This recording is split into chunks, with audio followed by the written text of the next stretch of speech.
We were all cherry-cheeked anime fans at some point. Sadly, that time usually ends with a bang.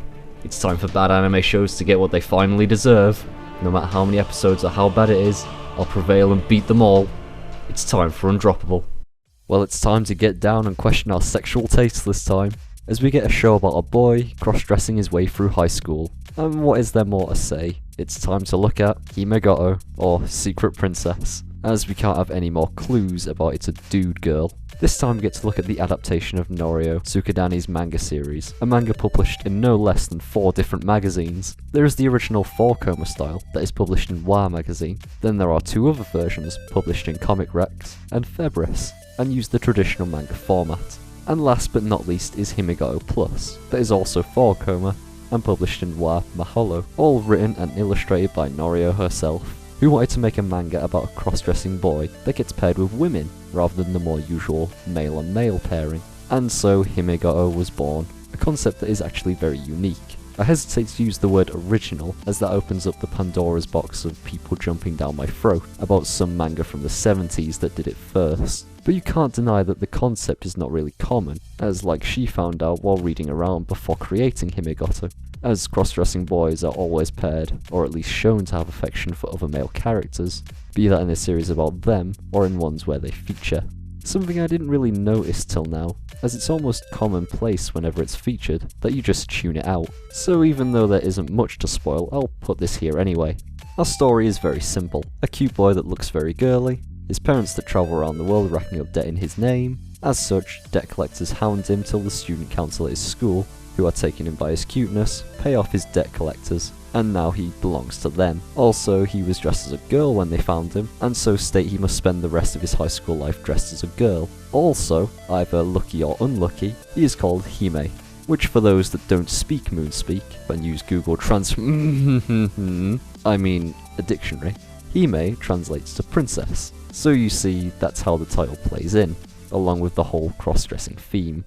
A joke that got more of a chuckle out of me than the free cast having girly names. The show follows the more 4-coma style, integrating parts from both Himegoto and Himegoto Plus, giving us more of Kaguya, Hime's brother, as his part in the original is pretty much non-existent. While the manga does give us more interesting bits, such as number 1's actual appearance as a girl, rather than her normal cross-dressing, the anime does step up the level of man-service on part of the cross-dressers, as they show a lot of the guys. Which does make sense, as this is pretty much centered around the topic, as well as R18's personal taste in spillage, on Hime at least. I would also like to know if the term freeballing is actually used in cross-dressing circles, so if anyone knows, can you please tell me, as that phrase just makes me chuckle every time I hear it. This does in fact lead me into something. Is Himegoto smarter than we think?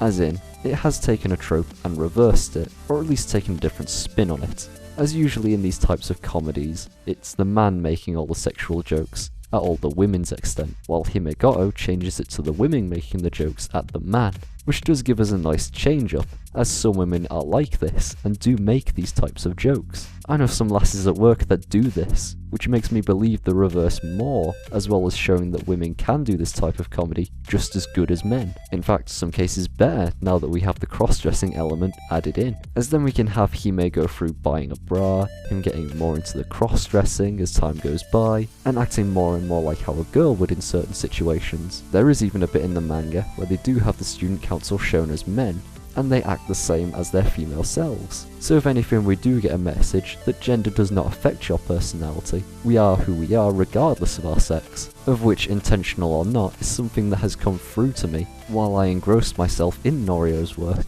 even going so far as to read all the versions of the manga till there was no more out to digest. She herself even did a special chapter talking about how she was present at the anime voice recording, and even got to voice a character herself. They did want to give her a full episode, but she was more than happy for this small role in episode 9. Have I delved too deep into what is a 4-coma comedy series? Maybe. But the series itself lends it to this, having moments of seriousness, such as Hime and R18's relationship starting to grow towards the end, as well as how Hime starts to get more into the cross-dressing, no longer being ashamed, but coming more to see it as a part of himself. Sadly, we didn't get to see my favourite scene in the anime like in the manga, where Kaguya states he's not a boy, but a trap.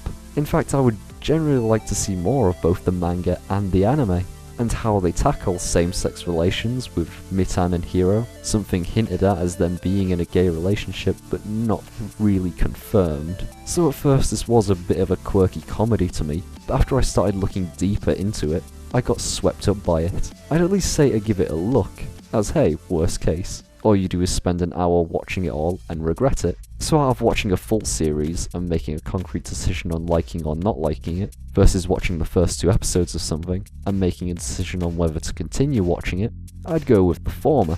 Then you can join me in the world of traps having a nice old time of it. And with that, I'll see you guys on the next Undroppable.